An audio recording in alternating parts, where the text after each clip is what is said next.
అకిరానందన్ ప్రస్తుతం అమెరికాలో acting, music కోర్సులు నేర్చుకుంటున్న విషయం తెలిసిందే. రేణు దేశాయ్ అకిరానందన్ బర్త్డే ఏప్రిల్ 8 సందర్భంగా ఒక ఫోటోను షేర్ చేసింది. ఆ ఫోటోను గమనిస్తుంటే అందులో అకిరానందన్ మీసం కట్టు అదిరిపోయినట్టుగా కనిపిస్తుంది.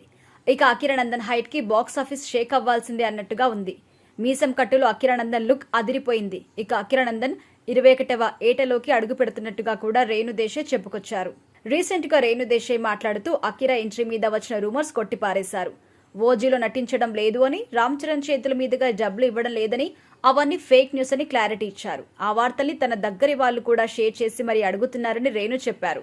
అవన్నీ ఫేక్ న్యూస్ అని, మీడియా అంతా కూడా ఫ్యాన్స్ ఎమోషన్ ని వాడుకుని డబ్బులు సంపాదించుకుంటున్నారని తెలిపారు. ఇక అకిరా ఎంట్రీ గురించి ఏదైనా అప్డేట్ ఉంటే అది తన ఇన్స్టా ద్వారానే ఇస్తాను అని, తన నుంచి వచ్చిన సమాచారాన్ని అందరూ నమ్మండని, బయట వచ్చిన ఇన్ఫర్మేషన్ ని, రూమర్స్ ని నమ్మకండని కోరారు. ఇక అకిరానందన్ అసలు ఏమనుకుంటున్నాడో తెలియడం లేదని, అకిరా ఇంట్రెస్ట్ ఎలా ఉంటే అలా జరుగుతుందని, హీరో అవ్వాలి అనుకుంటే హీరో అవుతాడని, ఒక తల్లిగా తన కొడుకుని స్క్రీన్ మీద చూసుకోవాలని కోరిక ఉంటుంది కదా అని రేణు చెప్పారు.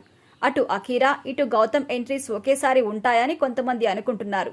మహేష్ బాబు, పవన్ కళ్యాణ్ మధ్య కూడా ఇలాంటి పోటీనే ఉండేది.